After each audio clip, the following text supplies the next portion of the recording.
బాబు list చూస్తే సమతూకమే, ages వైడ్గా సమతూకం పాటించినట్టే చెప్పాలి ఖచ్చితంగా.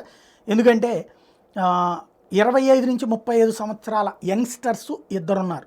సరే అది సమతూకం కాదు, కానీ ఇవాళ రాజకీయాల్లో కాలేజీలు అయ్యేటప్పటికీ కాలేజీలు పీజీలు పూర్తి చేస్తే 35 అయిపోతుంది. కాబట్టి అట్టంటోళ్ళు దొరికేది తక్కువే. 36 అంటేనే ఇప్పుడు రాజకీయాల్లో యంగ్స్టర్ అనాల. 36 నుండి 45 ఏళ్ళోళ్ళు 22 ఏళ్ల మందికి ఇచ్చారు, అంటే యంగ్స్టర్స్కి ఇచ్చినట్టే. 46 నుండి 60 అంటే మధ్య వయస్కులు 55 మందికి ఇచ్చారు. 61 నుండి 75 ఏళ్ల వయసు ఉన్నటువంటి వాళ్ళు 20 మందికి ఇచ్చారు. టోటల్గా 99లో ఇది లెక్క. అదే సందర్భంలో ఆడా మగాలో చాలా తేడా ఉంది. మగవాళ్ళకి 86 మందికి ఇస్తే మహిళలకి 13 మందికి ఇచ్చారు.